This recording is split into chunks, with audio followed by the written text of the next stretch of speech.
샬롬 반갑습니다. 바타오군의 홍대훈 목사입니다. 오늘도 예수 그리스도와 함께 동행하심으로 때를 따라 돕는 은혜, 형통의 복을 누리시는 저와 여러분 되시기를 주님의 이름으로 축복합니다. 오늘 우리가 함께 살펴볼 바이블 타일 말씀은요, 잠언 15장에서부터 19장까지의 말씀입니다. 오늘도 어제와 같이 한 장 한 장의 특성을 한번 살펴보고 또 우리에게 주시는 하나님의 지혜, 그 교훈을 함께 나누는 시간을 갖도록 하겠습니다. 잠언 15장은요, 말의 중요성을 계속 강조하고 있지요. 뿐만 아니라 동시에 인격의 자리인 마음의 상태에 대해서도 언급하고 있는 것을 볼 수가 있습니다. 잠언 16장은 크게는 국가사로부터 작게는 1대1 인간관계에 이르기까지 어떤 일을 도모할 때 꼭 명심해야 될 사항들을, 지침들을 우리에게 말씀해주고 있습니다. 그중 가장 핵심적인 지침은요, 바로 모든 행사를 누구에게 맡기라는 거죠? 그렇죠. 여호와께 맡기다라는 것이죠. 왜냐하면 주권적인 섭리에 따라 우주 만물을 지으시고 인간의 길흉 화복을 주관하시는 하나님께 의지할 때 만사 형통의 복을 주어지기 때문입니다. 그리고요, 잠언 17장은요, 미련하고 악한 자의 삶의 실상을 적나라하게 묘사하면서 인생의 참된 길이 무엇인지를 우리에게 분명하게 말씀해 주고 있습니다. 그러면서 무엇이 참된 지혜인지, 이 지혜를 가지고 어떻게 분별하며 살아가야 되는지를 우리에게 말씀해 주고 있는 장이 잠언 17장이지요. 잠언 18장은요, 공동체 내에서 지혜롭게 살아가는 방법, 그것을 초점을 두고 우리에게 교훈하고 있습니다. 내용을 잠깐 보면요, 전반부 1절에서 9절까지는 미련하고 악한 자의 그릇된 삶의 태도를 묘사한 반면에 10절에서 24절까지의 말씀을 통해서는요, 지혜로운 삶의 방법을 모색하는 내용이 아주 많이 나옵니다. 더불어 사는 공동체 생활에 있어서 대인관계의 중요성은 아무리 강조해도 지나치지 않지요. 본문에서는 그런 대인관계를 파괴하는 요소와 그것을 돈독하게 하는 요소를 골고루 제시함으로써 지혜로운 삶을 살아내도록, 그렇게 선택하며 살아내도록 우리에게 촉구하는 것을 볼 수가 있습니다.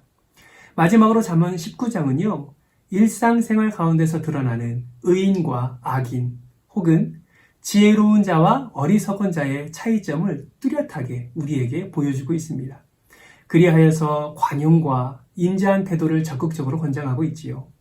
또한 여기서는 징계의 중요성도 우리에게 말씀하시면서 우리가 하나님의 말씀, 그 지혜대로 살아가지 않을 때 어떠한 징계를 받게 될 것임을 우리에게 분명하게 말씀해 주고 있습니다. 사랑하는 성도 여러분, 오늘 잠깐이지만 짧게 살펴본 잠언 15장에서 19장까지의 말씀도요, 정말 우리 삶에 있어서 너무나 필요한 지혜들, 교훈들을 우리에게 허락해 주는 것을 우리는 볼 수가 있습니다. 말의 중요성, 그리고 마음의 상태, 또 인간관계, 분별하는 지혜, 또 공동체 안에서 어떻게 지혜롭게 사는지, 그리고 징계까지 정말 우리의 삶에 없어서는 안 될 이야기들을 또 하나님의 지혜로 담아서 우리에게 전달해주고 있습니다. 사랑하는 성도 여러분, 오늘 본문 말씀 읽으셨지요? 읽으시고 나서 여러분 마음 가운데 어떤 교훈이 자리 잡았습니까? 저는요, 어제와 같이 잠언 15장부터 19장까지의 말씀을 묵상하면서 정말 많은 교훈들, 또 지혜들을 다시 한번 깨닫게 되었고, 다시 한번 그 지혜들을 붙잡고 결단하게 되었습니다. 그 결단 중에 정말 이 시대를 바라보면서 이것만큼은 꼭 필요하겠다라는 그런 지혜가 하나가 있더라고요. 그것은 무엇이냐면 분별하는 지혜입니다. 무슨 지혜라고요? 분별하는 지혜. 이 분별하는 지혜가 정말 이 세상을 살아가는 지금 이 시대에 너무나 필요한 지혜겠구나라는 것을 생각해 보게 되었습니다. 사랑하는 성도 여러분, 이 시대가 지금 얼마나 혼란 가운데 있는지, 얼마나 혼돈 상태에 있는지 잘 알고 계시지요? 코로나19뿐만 아니라 포괄적 차별금지법 등 정말 하나님의 말씀이 말씀되지 못하도록 하는, 교회가 교회되지 못하도록 하는, 하나님의 나라가 되지 못하도록 하는 그런 인간적인 법안들이 많이 발의되어 있는 상태에 있습니다. 지금 이렇게 좋지 않는, 정말 악이 팽배한 이 삶을 살아가면서 정말 우리에게 필요한 지혜는 무엇일까요? 그것이 바로 분별하는 지혜라는 것이죠. 분별은요, 올바른 기준이 있을 때 가능합니다. 그 올바른 기준이 있을 때, 어떤 상황 가운데서도 변하지 않는 그 기준이 있을 때 그것을 가지고 옳고 그름의 삶을 우리는 분별할 수 있는 것이지요. 이 세상의 모든 기준은요, 올바른 기준이 될 수 없습니다. 왜냐하면 이 세상의 모든 기준은 상황에 따라서 만들어졌고 변화되는 기준이기 때문에 그렇습니다. 우리가 세운 법도 그렇고요, 규칙도 그렇고요, 모든 질서들이 그 상황에 맞게끔 설정이 된 것이죠.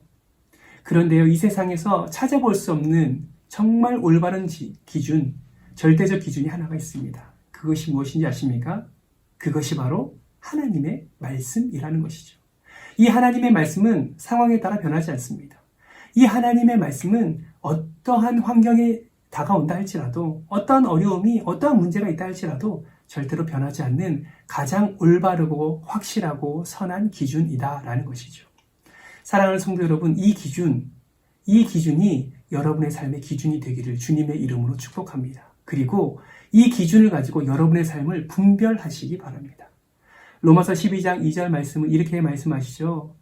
너희는 이 세대를 본받지 말고, 그리고 하나님께서 주신 그 새로운 마음을 가지고 하나님이 기뻐하시고 온전하시고 즐거워하시는 그 삶을 살아가라 라고 하나님께서는 말씀하고 있습니다.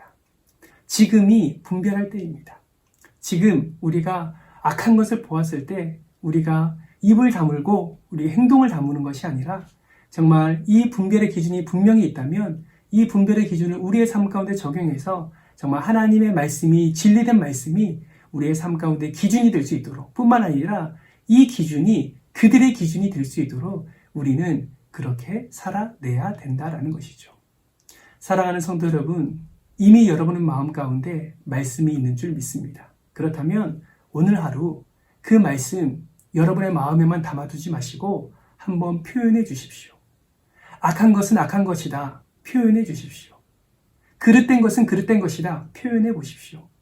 그렇게 분별하셨고 그 지혜로 살려고 노력하시는 그 모든 상황과 삶 가운데 하나님께서는 더 큰 능력과 은혜를 공급해 주시고 우리들의 삶을 살아가는 모습을 통하여서 하나님의 나라를 더 확장시켜 가시며 하나님의 은혜를 공급해 주실 것입니다. 이 나라를 위해서 기도하고 계시지요? 이 나라를 위해서 눈물 흘리며 애쓰고 계시지요? 그렇다면 오늘 잠언의 말씀을 기억하면서 하나님 앞에 그렇게 지혜롭게 살아가는 저와 여러분이 되었으면 좋겠습니다. 잠언 18장 5절 말씀에 이렇게 이야기합니다. 악인을 두둔하는 것은 정말 어리석은 것이다 라고 말씀하고 있습니다. 사랑하는 성도 여러분, 악한 것을 분별하시고 악한 것을 피할 뿐만 아니라 악한 것에 대해서 참된 진리, 참된 기준을 말씀하심으로 하나님의 말씀이 여러분의 삶을 지배하시고 그 말씀의 능력이 여러분의 삶을 가득 채우는 복된 하루가 되기를 주님의 이름으로 축복합니다. 분별하는 지혜, 오늘 여러분의 지혜가 되시길 주님의 이름으로 축복합니다. 감사합니다.